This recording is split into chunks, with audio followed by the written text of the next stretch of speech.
Fala galera, começando mais um Cine Blá Blá Blá, o seu podcast favorito de cinema. Eu sou o Vitor Scherpinski e, como sempre, nós temos aqui o senhor Marquinhos Lee Teixeira. Olá, minha gente. Mais um programa aí, né? Mais um dia, uma caminhada, um podcast. Exatamente. E também nós temos o nosso Luizito Spike Cock. E aí, galera? Fala, Luizinho, como é que foi sua semana? Muito filme? Assistiu Satatango? Consegui ter essa tarefa árdua. Árdua não, foi bom, pelo menos. Tarefa árdua? Não, tô zoando, Bela Tarde. Falando tarefa árdua, Bela Tarde, não fala uma coisa dessa não. Não, é blasfêmia, né? Vou me xingar depois. Não, mas eu vi em casa mesmo, 2 dias, porque eu não ia aguentar ver 7 horas seguidas. Mas o filme é interessante, o filme é bom. Bom, mas vamos então lá pro nosso tema, nosso querido tema, que é O Iluminado, The Shining. Essa voz de terror aí. The Shining. The Shining, que é, né, o Iluminado, que é uma das obras mais populares, né, do senhor Stanley Kubrick, né, um dos diretores americanos mais aclamados da nova geração de cinéfilos. Exatamente.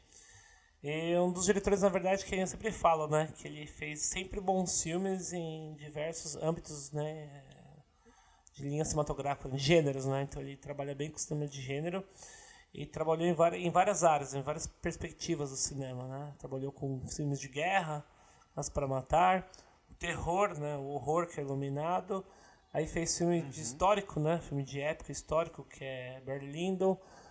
Fez dramas, né? Fez um filme de ficção científica, como o 2001, Um Grande Golpe, que é um filme também que fala sobre...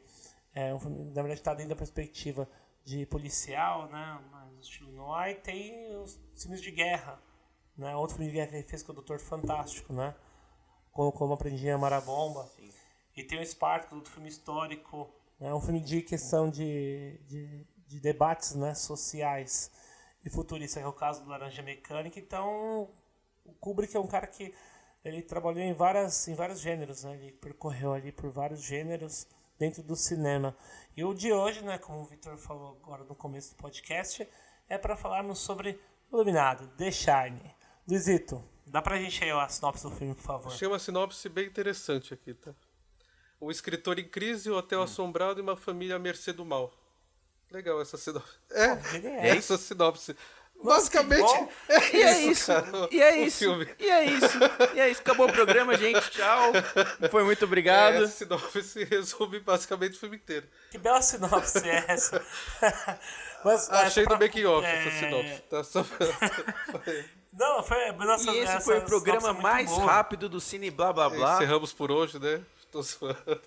Foi muito boa. Mas só para poder conceituar, né, pro espectador, o filme, na verdade, ele percorre a vida do Jack, né, que ele é um escritor, e ele é chamado para trabalhar, né, em um hotel, no hotel Overlook, que está sem hóspedes, porque durante o inverno é um recesso, e aí ele leva a esposa e o filho, né, para ele ir no hotel, e ali, enquanto ele fica trabalhando como zelador, ele consegue terminar o livro dele, que ele está escrevendo. Só que aí o hotel começa a ocorrer, né, diversos problemas em relação à alucinação e até mesmo fazer, né, a gente questionar sobre o ceticismo em relação ao que apresenta pra gente, diante da gente com as cenas. Então o filme inteiro ele é bem ambíguo, trabalha bem os dois lados, né? Tanto a parte sobrenatural quanto uma parte mais realista. Bom, quase minha fala aqui. O que vocês acham, gente? Vamos lá. Bora. Então, só pra eu ressaltar um negócio aqui. O filme é baseado no livro, né? Do grande Stephen King. Justo. Que inclusive tá tendo uma mostra dele aí no CCBB. E o Stephen King, né, ele teve inspiração no hotel chamado Stanley Hotel, que é, por coincidência, no mesmo nome do diretor. E o Stephen King ele foi lá nesse hotel em 70, mais ou menos. Aí ele conta que lá teve algumas aparições meio sinistras no hotel, E foi aí que ele começou a inspirar na história. E esse hotel, ele é um ponto turístico lá em Colorado. Né? Tem várias suítes que passam o iluminado durante 24 horas por dia. E tem até o tour noturno, que vão falando sobre as histórias aqui, tenebrosas e assustadoras que aconteceram no hotel. Nossa, que esse hotel deve ser bem animador, esse É. hotel. E agora ele.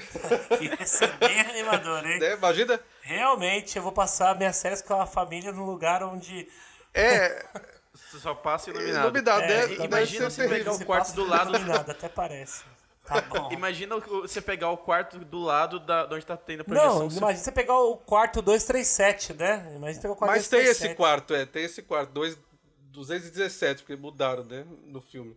Mas. É claro que mudaram, né? Porque... E agora estão construindo o labirinto mesmo, né? Porque antes tinha um labirinto bem michuruca ali, mas agora estão construindo para atrair mais turista ali.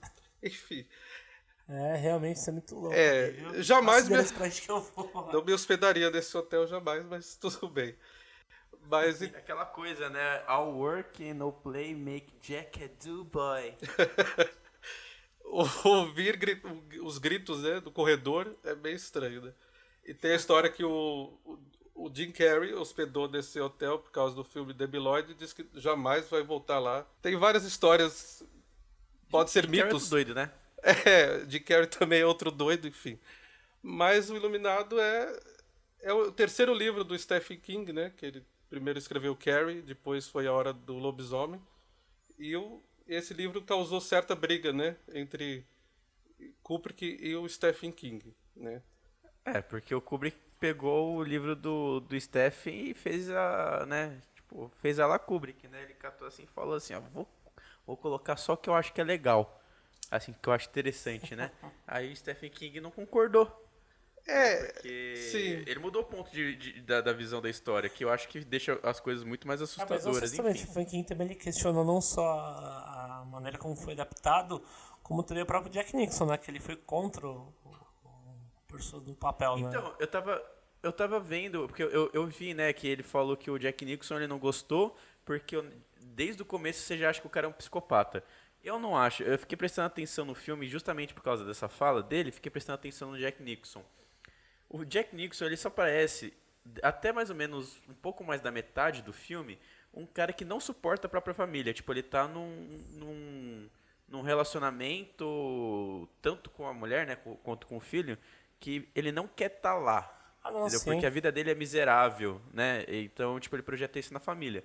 Mas eu discordo completamente da fala do King falando que ele já tem cara de assassino e louco desde o começo e que não tem construção de profundidade no personagem. Não, então, eu acho que... Porque o Jack Nixon havia terminado o Estranho no Ninho, né? Que ele já fazia o papel de louco, né? Então as pessoas já meio que associam ele como um ator que só faz os mesmos personagens, assim, meio doido.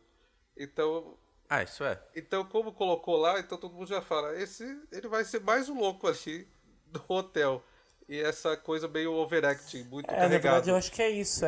Não sei se... É ver ele como um louco, não achar que o personagem é louco desde o princípio do filme, acho que mais pro vender a ideia só do personagem, né, do Jack Nixon. Mas eu não vejo, né, que são papéis. É que fez o Estranho no Ninho, que é bem próximo, né, do Iluminado. Sim. O filme, mas se for ver, tem Natal, tem bem filmes anteriores ao Estranho no Ninho, que ele faz papéis, né, que não são personagens desequilibrados. Eu gosto do Nixon. Eu acho ele um bom ator. Eu gosto também bastante pra ele.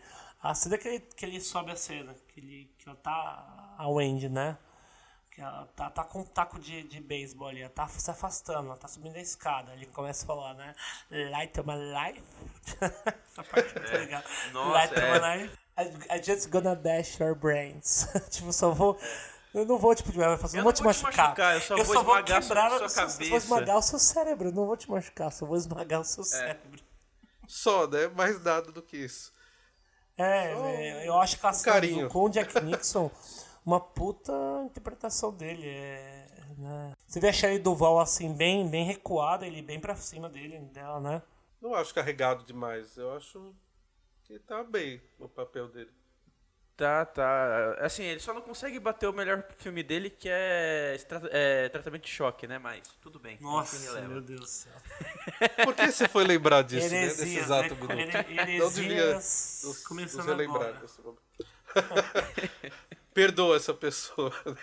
Não, mas sabe eu o que falo fala, que o Jack tô Nixon zoando. ele é um cara, é um ator, se for parar pra analisar, ele é um ator que ele tem um equilíbrio emocional completamente bem constituído, emocional e mental, porque ele fez Estranho no Ninho, o Iluminado e o Batman. Ele fez o Coringa no Batman, então esses 3 papéis aí podiam ter levado ele a surtar E não ficou completamente. louco, E né? não ficou louco, louco. exato. Esse detalhe.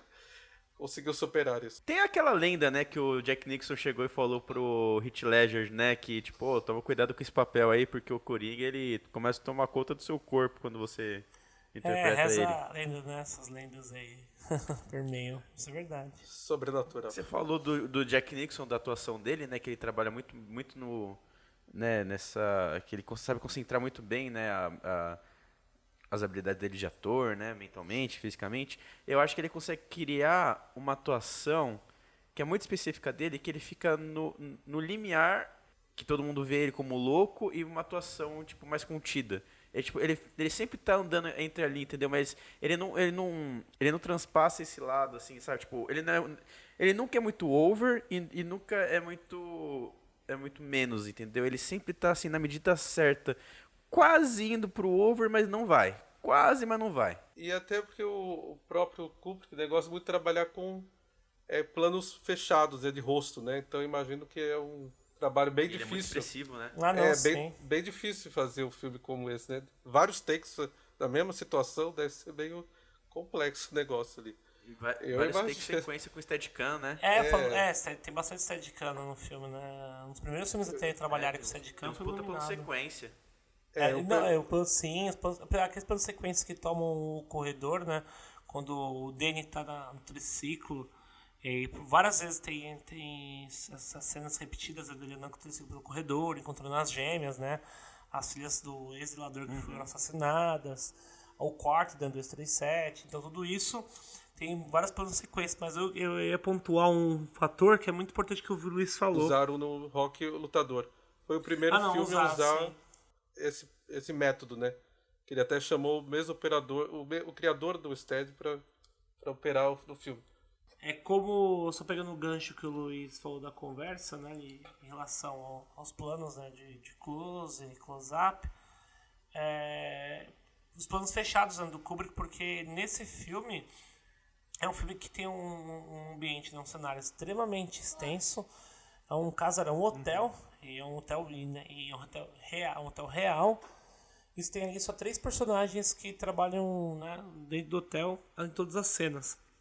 E a maneira como ele constrói a claustrofobia com planos bem fechados num hotel gigantesco, né, vazio, só com 3 personagens, é de se admirar.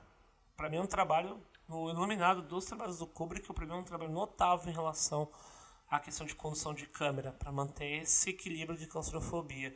Porque com um ambiente tão aberto, ele poderia... né, e aquela cena que eu citei da escada, né, ele vai afastando, os trevos ele vai afastando, né, e avançando ao mesmo tempo, né, em relação ao contraplano, né, entre ele e o Andy, entre o Jack e o Andy, pra mim é genial. A ser do labirinto final também, né? Não tinha como fazer aquilo se não fosse desse jeito, né? Se não fosse nesse método. Aquela Sim, perseguição concordo. do Jack com a criança no final do filme. Né? Então esse Sim, o método sim. que ele usou, a decupagem é justamente para isso. Né? Senão eu não conseguiria fazer nada. Uma coisa que eu acho absurda nesse filme é a perícia dele em usar as formas geométricas.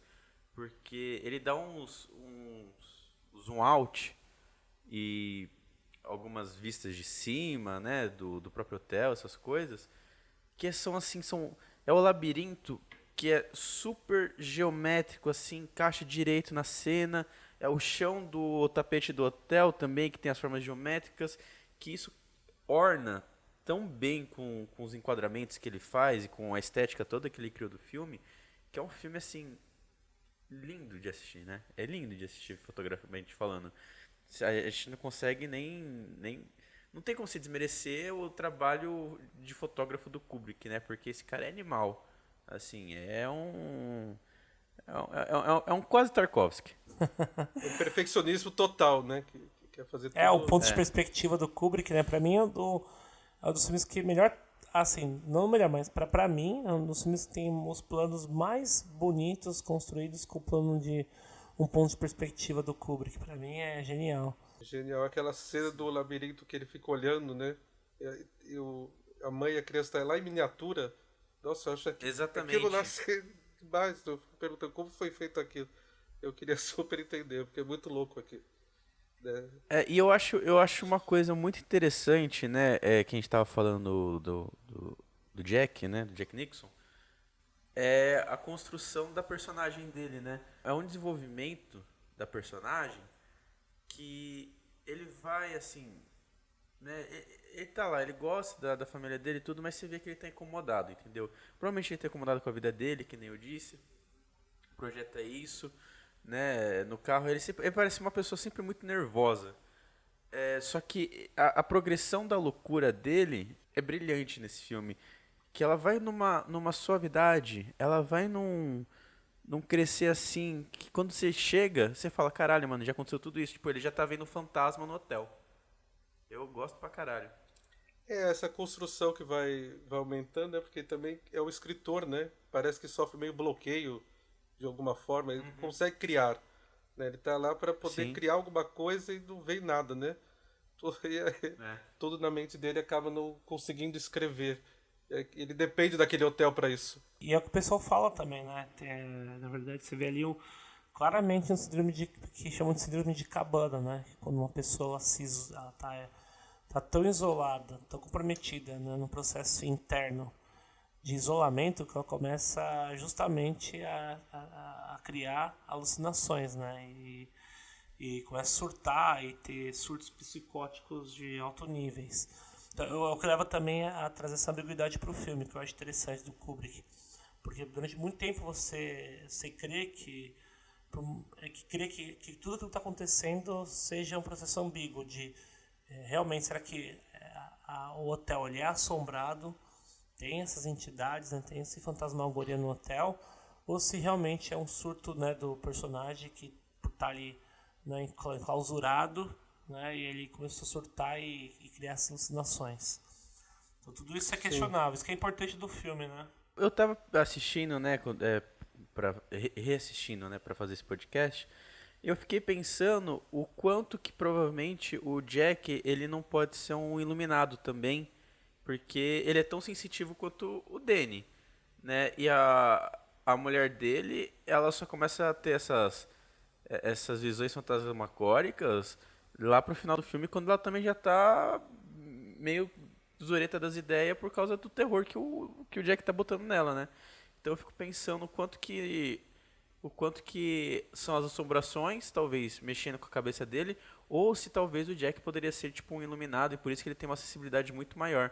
Ou então uma questão, sei lá, tipo, do escritor, do artista ter uma sensibilidade de sentir, né, o ambiente, não sei. Não, interessante isso, esse pensamento interessante. Tem uma cena do cozinheiro, né, que fala com o Danny que essa coisa do iluminado passa de geração para geração. Eu não sei porque se ele fala que ele conversava com a avó dele, né? Não sei se isso passou de um pai, passou para o filho, passou para a mulher.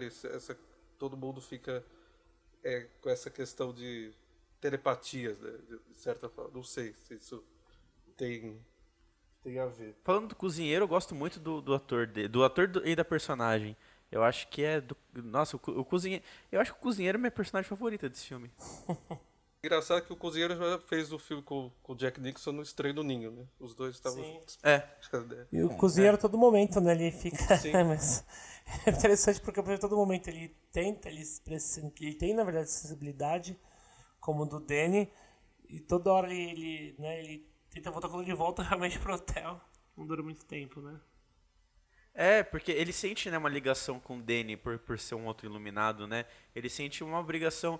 Eu posso até, acho que eu consigo até dizer, acho que vocês concordam comigo também, que a gente pode até falar que o cozinheiro tem uma presença muito mais paterna e carinhosa do que o próprio Jack com o filho dele.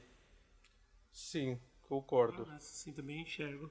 só retomando, vocês haviam falado do problema mental, né, do Jack, acho que eu posso responder essa pergunta também, Luiz. Você estava falando sobre o labirinto, porque tem um corte que faz o labirinto quando tá a Wendy, né, e o Danny andando pelo labirinto, o Jack tá no hotel, tentando escrever, né, e tem aqueles momentos de picos de surto psicótico dele, né.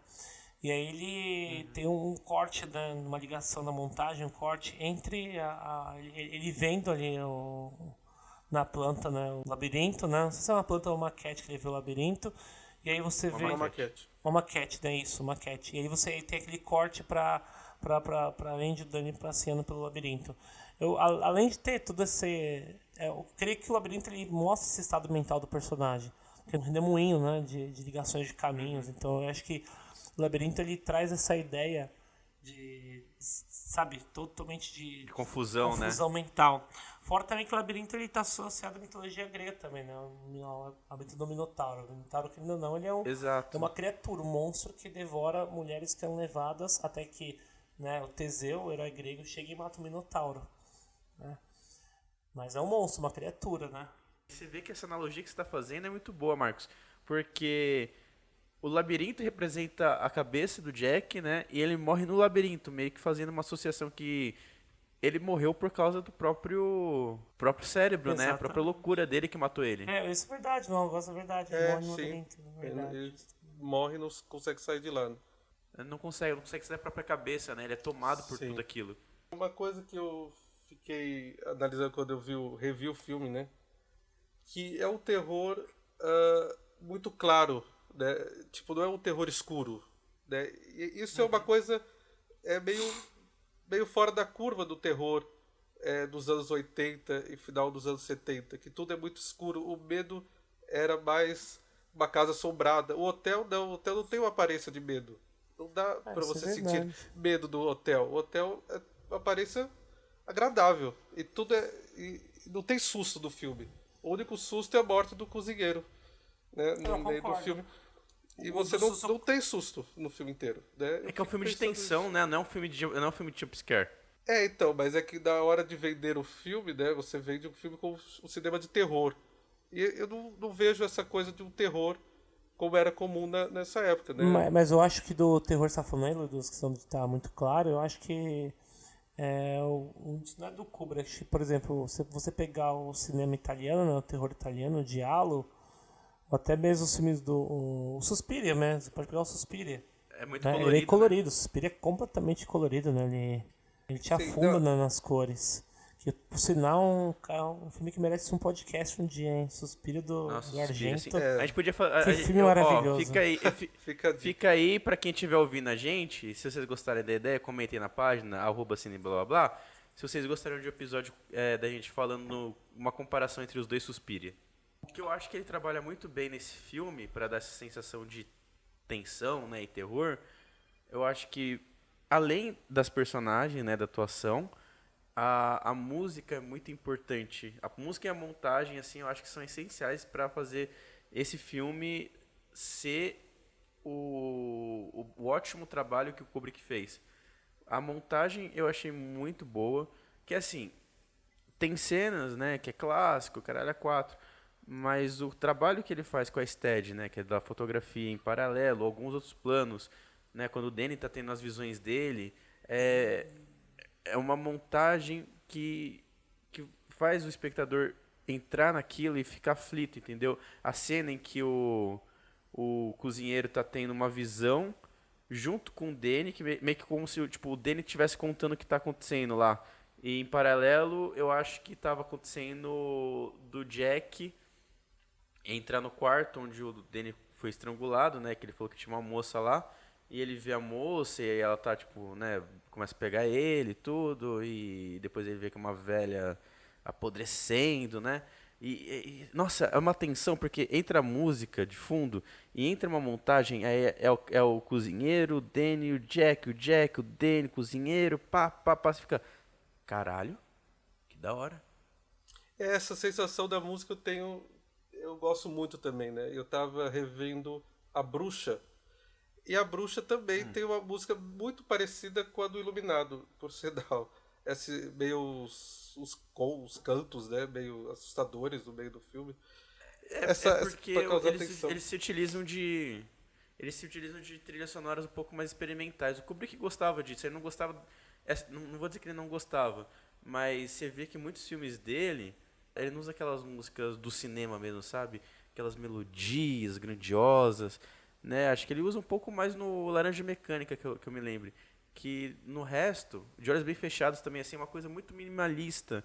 É uma coisa muito pontual, assim, que eu acho que ajuda a crescer muito, que é uma causa um estranhamento que agrega o filme. Né? Sempre uma coisa meio clássica, né? A trilha sonora do Kubrick, né? Mas eu gosto desse terror fora da curva, que a galera não curtiu da época, porque não era o terror que dava medo, enfim. Mas eu acho que dá sim, dá um certo medo por causa da tensão que o filme propõe. É assim, desde a primeira vez que eu me vi, eu também ficava pensando, né? Nossa, como é que podem falar que isso daqui é um clássico do terror? Né? Porque realmente você não sente medo. Mas você consegue sentir a tensão das personagens. Você consegue sentir a tensão da história, a aflição do Jack. Então eu acho que é que nem você falou, é um filme de terror fora da curva, nesse sentido, né, que não é um filme de monstro, um filme onde tem muito sangue, não é um Jason, não é um assassino da Serra Elétrica, entendeu? Mas é um filme que trabalha assim, a tensão do começo ao fim. É daquele Já que. começa, né, naquele plano da estrada, né? Com aquela música e o helicóptero do Kubrick, né? Da filmagem. Nossa, é muito tenso, é muito bom. Ali Não, você já fala, vai acontecer alguma coisa, né? Aquele começo ele é bem extenso, né? Eles indo pro hotel. Um diretor teria feito uma cena meio menor, mas aquele próprio comecinho já cria uma tensão, né? Já insere o espectador, Sim. né? Insere a gente dentro de um contexto, né, bem sombrio. E eu acho que não só os personagens, né, a montagem, o som também, claro, como você fala, tudo isso é extremamente importante, é o que traz né, esse tom sombrio, né, que te traz calafrios pra gente estar assistindo. Mas acho que o próprio hotel está completamente vazio e já deixa claramente ali nuance para deixar a gente despertar, né, aquele medo, porque são só os três, então é os três personagens com quem a gente tem total conhecimento, porque eles foram apresentados pra gente no começo do filme, que é a mãe, né, o Andy, o Jack e o Danny, os três. E dentro daquele ambiente completamente, né, gigante, né, e vazio, eu acho que o próprio vazio do espaço traz esse aspecto sombrio. Exatamente, ele consegue usar o espaço como agregador, né? Aquela coisa imensa, né? Ela te aflige, né? Exatamente, pode até pensar o espaço também como objeto niilista, né? Por isso que deixa a gente cada vez mais amargurado e angustiado, né? Tem uma entrevista que eu cubro que fala, eu fiz o início com aqueles molde planos para dar a ideia de que aquele personagem não vai conseguir voltar para casa. Ele não tem como ir embora mais. Ele vai ter que ficar ali. Porque é muito longe, porque né? é muito longe, ele não vai fugir dali. Então é justamente para criar isso. E uma coisa que eu acho muito interessante é que a gente só vê a família unida dentro daquele carro, onde o filme inteiro só aparece os três próximos. O filme inteiro eles não ficam próximos em nenhum momento. A família é totalmente distante, né? O filho tá ali, a mãe tá em outro lado, o marido tá em outro canto. Eles não estão os três perto, né? Eu acho isso uma família disfuncional. Não sei. Eu acho muito louco a forma de criar. E ainda acho que o dele foi, não abusado, mas espancado pelo próprio pai na cena que ele tá com hematoma, que não foi o fantasma como... Abuso, né? Sim. Também Eu, é aquele que eu o Wolfton acho falou, que... né? Não, eu acredito que seja. Eu acredito que seja fantasma. Pra mim ficou. Pelo menos assim, pra mim eu achei que ficou claro que foi a mulher, porque até que ele aparece no quarto e ele vê que você tem duas cenas paralelas, né? Sim. Tem quando começa a acontecer a visão toda, tem da mulher bonita, né, que ele chega, beija e depois quando ele olha é uma senhora, uma velha que tá, né, apodrecendo, tá morta, e depois tem uma cena que anda em paralelo desse quarto também, que ela tá na banheira só deitada e ela levanta e estica a mão pra pegar o Danny. Então eu acho que ela realmente fez isso, entendeu? São os fantasmas. As entidades não fantasmagóricas do sei. hotel, né? Eu não sei. É, Porque assim, é que eu fico pensando no contexto do King, né? A figura paterna é sempre a figura que machuca, maltrata todos os filhos, enfim. Não é uma figura nunca bem vista. Então eu imagino mas aí você tem que ver isso que o acontece, filme não é aconteceu no não é o filme. livro, né? Depois a gente vai pontuar isso que o Luiz está falando, então a gente vai chegar para explicar os momentos finais do filme, né? Que é importante discutir, mas dentro do que o Luiz está falando, acho que faz sentido sim, porque eles têm ali uma presença, tanto que o tio zelador, ele mata as duas filhas, né? A Sim. esposa, né? E de maneira bem assim, brutal. E você tem a mesma coisa que o Jack tenta fazer com a esposa e com o filho. Você percebe, na verdade, que os dois carregam ali um fator psicológico em comum, né? Ali, provavelmente subtende-se, né? Subtende-se claramente que o antigo zelador, né? Que acho que o filme fala de Delbert Grady. O antigo zelador, Delbert Grady. Que ele, na verdade, ele também, talvez, ele não... Subtende que ele também tem o mesmo problema de não querer fazer parte daquela família, não usa da esposa, nem das filhas, né? E vê aquela vida dele como se fosse um fardo, assim como o próprio Jack encara, né? Então acho que isso, além de ser um processo de histórico, também é uma memória, né? E que acaba passando de tempos em tempos.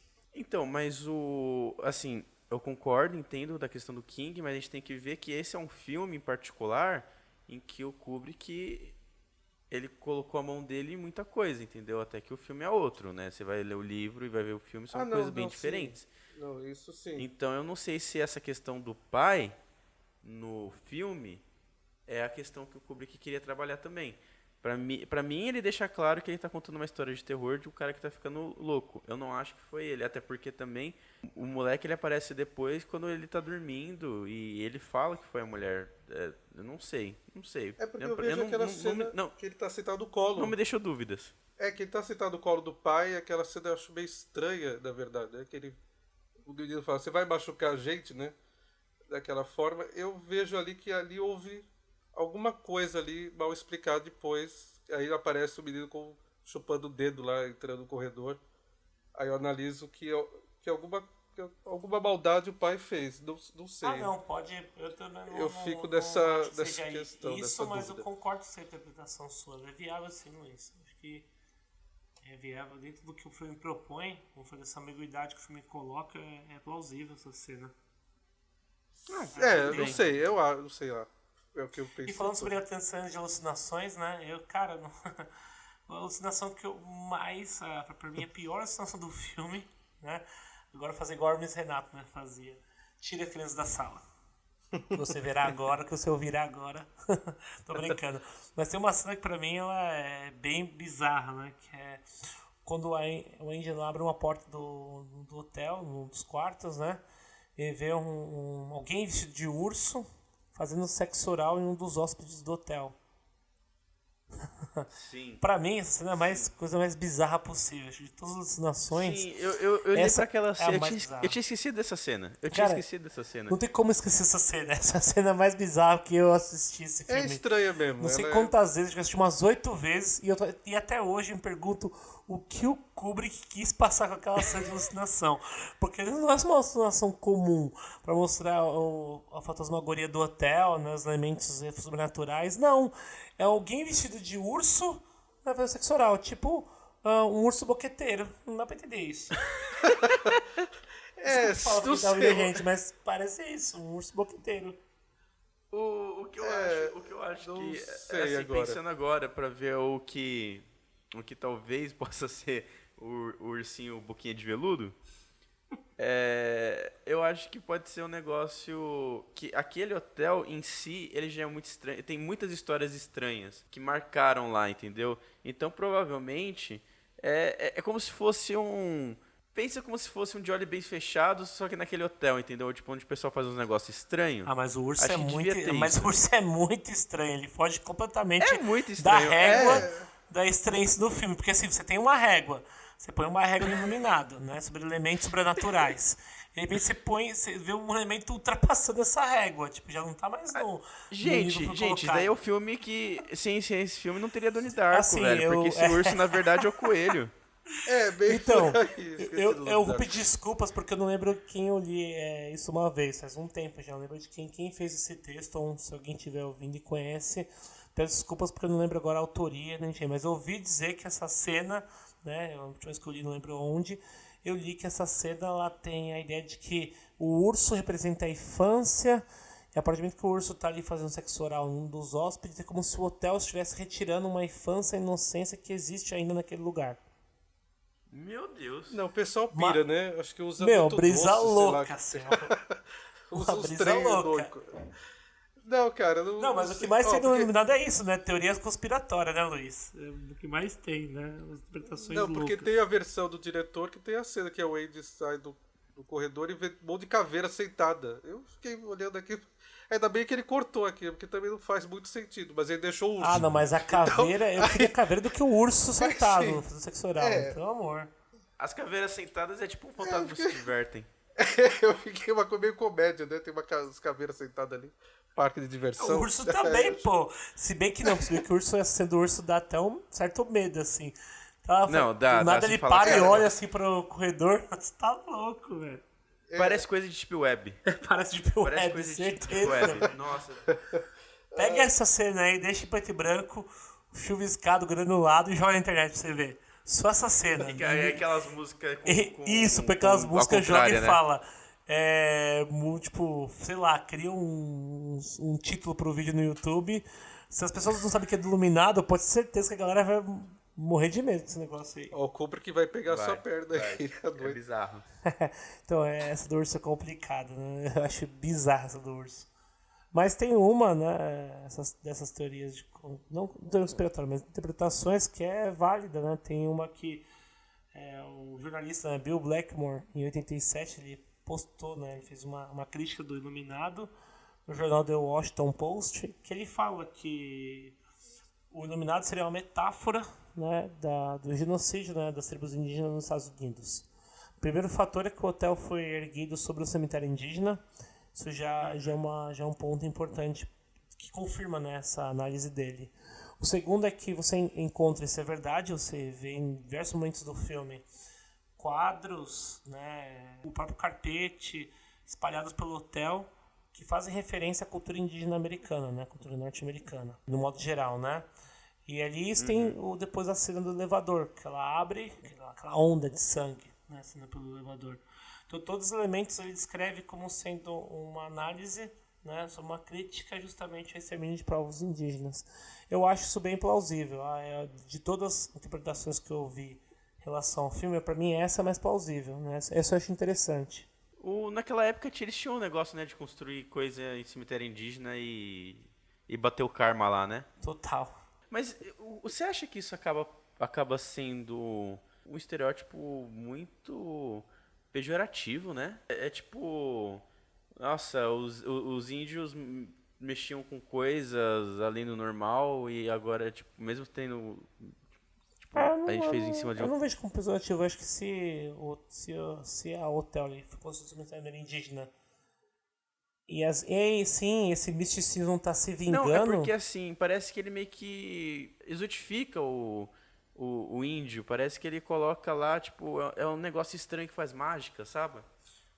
Concordo, essa parte da mágica sim, posso mais concordar que pode ser um modo de estereotipar, mas acho interessante a maneira como coloca, né, se for uma crítica a justamente isso, a própria ideia tipo, da vingança, né? Então, o hotel se vê, o que acontece no hotel ali, desde quando foi fundado, justamente uma crítica a dizer que os que foram mortos naquele lugar estão se vingando. Então eu acho isso interessante, mas também vejo essa parte do estereótipo, não vejo tanto estereótipo assim negativo em relação à tribo indígena, porque realmente isso eles acabavam construindo. Eu acho que Não, talvez a palavra tenha sido errado, né, estereótipo, mas eu acho que assim, sabe, sempre quando relacionam em filmes de terror índio é essa coisa mística que vai cobrar o karma depois, entendeu? Trata a religião deles como se fosse bruxaria, paganismo, entendeu? Sim, entendi. Porque parece que não leva a sério. Não concordo. Esse ponto eu acho que pode ser. Acho que é um estereótipo, mas ao mesmo tempo eu acho interessante que não fazem a crítica, sabe? De dizer Sim. que o hotel, na verdade, ele usa Então, essa eu não vingança vejo porque muito houve... essa coisa não do indígena. Assim, na verdade, coloca no início, foi construído num cemitério indígena, mas ele não trata o filme disso. Isso é um pano de fundo ali, num diálogo que passou, né? Que essa piração do povo, né? Que ele usa o machado porque o índio usou. Não, gente, ele não tá pirando. Ah, né? não, do Machado eu acho bem zoado, mas o que o jornalista aqui do Washington Post, né, o Bill Blackmore ele fala é sobre elementos da cultura indígena espalhados pela casa, mas não o Machado ele fala do tapete, dos quadros, então tem elementos da cultura indígena, da cultura nativa. Eu acho que tem relevância, porque pode ser um diálogo, mas ela cria um pano de fundo para mostrar mais ou menos o porquê que tudo aquilo acontece. Que em tese não tem motivo. Né? Esse é o motivo que o King fez pro filme. Pro filme não, pro livro. Que é construir em cima de um território indígena, que é o clichê da época, né? Não, isso é. Mas aí tem várias teorias também desse filme, meio maluco. Ah, tem. Mas eu queria perguntar uma coisa pra vocês, que eu achei que é outra coisa, que é só um diálogo, mas eu achei um puta diálogo. Que é quando eles estão indo pro hotel, né? Que a gente falou que eles estão juntos no carro, né? Que eles estão bem apertados, bem espremidos na tela. E aí ele começa a falar da história do hotel, né? Que o cara matou as meninas, tudo. Não, desculpa. Começa a falar de um incidente que teve lá que o pessoal ficou preso na neve né, acabou se comendo, né? Praticou ato de canibalismo. Aí a Wendy chega e fala: não conta esse tipo de história pro moleque, né? Aí o moleque fala: ah, não, mas eu vi na TV, eu sei tudo sobre canibalismo, né? Ele viu na TV. Tipo, com aquele tom de ironia, sabe? Tipo, é uma coisinha besta, talvez. Talvez não seja nem tudo isso que eu tô falando. Mas pra mim é uma puta de uma crítica. Tipo, olha, tá aí, ó. Nosso filho é um puta de um gênio, porque ele viu na TV. Ele viu na TV isso e agora ele sabe, entendeu? Eu achei bem legal essa fala. Não, eu gosto também desse diálogo. E também eu acho que puxa um pouco daquela coisa que a gente falou um pouco no Apocalipse Now, do acostumar as crianças, né, o jovem espectador, o espectador comum da TV, a coisas extremamente nocivas, né? Porque, porra, uma criança já sabe tudo de canibalismo porque ele viu na TV. Entendeu? É nocivo. Ele tá falando da nocividade da televisão pra mim, eu acho. Porque os Estados Unidos tem tudo mesmo, né? Praticamente. Tudo é visto na TV, o tempo inteiro, até guerra já teve da TV, então todo mundo tá acostumado a ver tudo, né? Até canibalismo da TV, de certa Exato. forma. Dessa coisa meio doente, né? Eles tratam bem tranquilo, né? Ele viu na TV, tranquilo aí. Normal exatamente. isso. Não é nada assustador. É porque, né, esse negócio do canibalismo que você falou, porque é uma lenda, né? Uma lenda indígena, né? Do Wendigo lá. São tribos que foram mortas, assassinadas, né, pelo homem branco. E ficaram, né, numa montanha. Tiveram que fugir para uma montanha e ficaram ali longe longe, sem comer, sem contato com alimentação. E eles foram, né, se transformando, se modificando até virar um mendigo. Puxando então pro nosso último assunto. Derradeiro assunto, que eu queria né? perguntar. O nosso derradeiro assunto, que eu acho que é uma das incógnitas desse filme, que eu acho muito legal. Que é o que vocês acham que é aquele hotel? Porque a cena final é uma foto do salão de festas de 1921 e a gente vê o Jack Nicholson lá, né? E a gente também vê quando ele tá vendo os fantasmas do salão, né? Ele vê o cara que matou a família antes do Jack, tá trabalhando de garçom e, enfim, né? Parece que o hotel absorve, né, toda essa energia, o hotel absorve todas essas memórias, e é como se o Jack Nicholson não tivesse nem existido naquela época, né? Ele existiu lá em 1921, onde parece que nessa festa que estava tendo, né, no bar, junta todas as coisas ruins que aconteceu naquele lugar. Tava até, né, conversando depois, antes do podcast off com o Luizinho, né? E para mim eu também vejo muito isso, o Victor está falando. Há duas formas como eu vejo essa fotografia e o epílogo do filme. Uma delas, na verdade, é a ideia da persistência, da questão da memória. E aí, então, persiste ali a memória daquelas pessoas que cometeram um crime como se ele fosse, na verdade, como se ele não houvesse, né, aquele 1921. Que ele foi cometendo os crimes ocasionados desde quando o hotel foi construído. Isso é um ponto. E o segundo que eu vejo é justamente o aprisionamento da alma dele, na alma do personagem em relação ao hotel, como se o hotel estivesse prendendo a alma dele. E aí por isso que ele aparece no quadro no final. Assim como já estava no quadro, né, o rapaz lá que matou aquele outro zelador que matou as duas meninas e a esposa. Então eu acho que o hotel meio que ele aprisiona as almas daqueles que ele conseguiu sucumbir ao distúrbio, né, e provocar os assassinatos. Acho que ao mesmo tempo que o hotel ele controla, né, tem esse controle mental, fazer as pessoas surtarem, que já não gostam, como você foi pontuado, já não gostam da família, então eles acabam surtando, levando aos extremos. E depois, além de manter esse controle sobre o indivíduo, ele aprisiona essa alma. Eu vejo muito isso. O Luiz tem uma outra ideia também que é interessante, né, Luiz?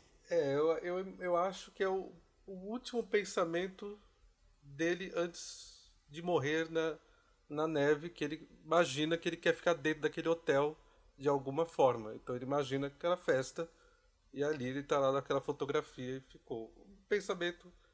Todo mundo, quando antes de morrer, enfim, diz, né, que a gente tem o último pensamento, onde a gente quer estar, ou, enfim. Eu penso nessa teoria, Aí, no mas caso, eu o acho pensamento da dele Marquesa foi interessante isso, que também. ele queria estar lá no meio. Ele queria ficar no hotel, ele não quer sair daquele hotel de qualquer forma, então... É uma ideia interessante. Eu sou mais da linha que o hotel absorve essas memórias negativas e acaba criando meio que, tipo, uma festa macabra, entendeu? Onde tem várias pessoas, vários hóspedes que fizeram coisas horrendas naquela festa. Isso falou também. O outro ponto que deixa eu voltar até eu esqueci dessa terceira análise minha, que é a ideia desse eterno retorno de uma alma que ainda está buscando por algo. Eu estava lembrando que um tempo atrás eu revi, né, Ghost Story, né, um filme que é mais um drama do que não é um filme de terror, é um drama. E nesse filme também traz essa mesma ideia, né, de que a pessoa ela tem essa repetição da vida, né, como se toda essa vida fosse repetindo dentro de um processo de eterno retorno, onde essa alma tenta buscar, tenta remediar, né, ou tenta cumprir um objetivo do que ela não fez. Então, quando essa alma ela tem processo de mudança, de busca por algo, ela quebra a ideia do espaço e tempo. Entende o que eu digo? Então, aquela mesma alma do Jack pode ter existido na década de 20, ele ainda está tentando cumprir, né, os objetivos dele, tentar cumprir alguma missão ainda na década de 70, onde se passa o filme, né, na década de 80. Então, eu acho que tem essa ideia de quando há processos de uma alma que está buscando por algo, ela quebrar essa barreira e quebrar essa ideia que a gente tem sobre espaço e tempo. Entendendo o que eu quis dizer, mais ou menos? Entendi, eu acho que é uma teoria válida também. Tem Eu acho uma muito legal. outra agora que surgiu aqui. É como se vender tipo uma alma, né, ao próprio hotel. Eu transformo você no que você quer, mas você faz o que a gente quer, entendeu? Você mata a família, mas eu transformo você em algo bom. Você vai ser um escritor famoso. Até que tem um gancho pra isso, né, que é bizarro, né? Quando a primeira vez que ele aparece no bar, que é quando ele tem a primeira alucinação com o Lloyd, né, o barman, ele fala, né, eu venderia minha alma pro diabo pra um whisky, né? E o que aparece lá? Aparece um garçomzinho lá com whisky. Um whisky, exatamente. Pode ser, faz sentido. Até fala, né, que tem uma conspiração, né, dizendo que tem uma fotografia do Jack de 1921, que ele tá com os braços, né, um braço direito para cima, outro braço esquerdo, né, jogado assim para baixo, que é a mesma posição que fica, né, a figura que simboliza a figura do Baphomet, né, que é a ideia do simbologismo aí para o diabo e o inferno. Mas é claro, é só uma teoria de conspiração, né? Como o próprio disse, a galera viaja muito. E tem outra conspiração também, né, Luiz? Da conspiração nazista também, enfim, galera pira, né? Acho que eles tomam alguns doces, né? Algumas coisas, sei lá, acho que pira, né? Do nazismo falaram que a máquina de escrever é uma marca alemã e que Nem vi a máquina, nem vi aqui. significa águia em alemão. Eu nem né? vi o nome da marca. Nossa. Que é um dos símbolos nazistas, né? A águia é ainda suástica, um dos símbolos nazistas. E aí fala, na verdade, que as músicas que tocam são músicas de composição judaica, ou tocada por um musicista judeu, não sei ao direito, mas a galera viaja. É esse tipo de gente que faz o vídeo de 1 hora explicando o Donnie Darko. Os caras pira, né? Exatamente. Mas eu acho que a gente já pode ir para as considerações finais. Vamos dar a nossa nota para esse filme. Lembrando sempre que nós trabalhamos com a seguinte classificação. Blé para um filme péssimo. Blá para um filme ruim, mas não é péssimo. Blá Blá é um filme bom, é um filme legal, é um filme bacana. Um Blá Blá Blá é um ótimo filme, é um puta de um filme. E o Cine Blá Blá Blá é uma obra-prima, é aquelas coisas que você coloca num pacotinho de filmes da sétima arte e deixa guardado assim pra nunca se perder na vida, né? Então vamos lá, meus caros, as suas avaliações, Marquinhos. Bom, hoje começa comigo, né? Bem, eu acho que é claro, né? Seria até uma heresia não fazer isso. Cine Blá Blá Blá, porque é uma obra-prima, né, do Kubrick, como também um dos maiores expoentes do gênero, né? De terror ou horror. Luizito? Cine Blá Blá Blá, claro. Ainda vou se hospedar nesse hotel para ficar vendo 24 horas, tá? O filme ali, você tem que guardar, né? Esse filme com todo carinho, então lá você já vê. Até no corredor o filme, né? Cine Blá Blá Blá, claro. Tem que manjar do inglês pra ir pro States. Ah, mas o filme já sei de cor, já. Não precisa nem... É verdade. Bom, a minha nota é Cine Blá Blá Blá também, né? Porque a gente tá, né? É o nosso especial de Halloween. A gente pegou um clássico, não tem como a gente chegar e falar que esse filme não é bom, porque ele é bom pra caralho. Né? Então é isso, gente. Acabamos o nosso programa. Só dar um recadinho pro pessoal aí, Vitor, rapidinho. Só Pode lembrá-los dar, que pode dar. vai ter uma mostra, né, do Stephen King, né? Lembrando que como o Victor falou, né, semana foi semana do Halloween, por isso escolhemos Iluminado. E por um terceiro fator que nessa semana, na estreia, Doutor Sono, que seria a continuação direta, né, do Iluminado. Exatamente.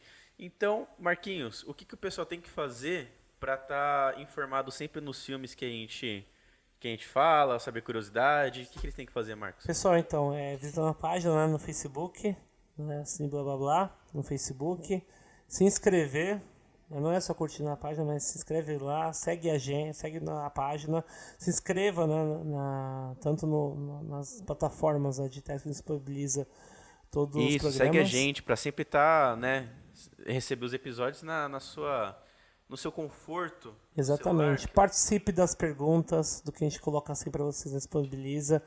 Participem das enquetes. E é isso, minha gente. Sejam sempre lá olhando pra gente, seguindo a página e curtindo, né? É isso aí, galera. Beijão. Acabamos por aqui. Tchau, tchau. Beijos. Tchau, tchau.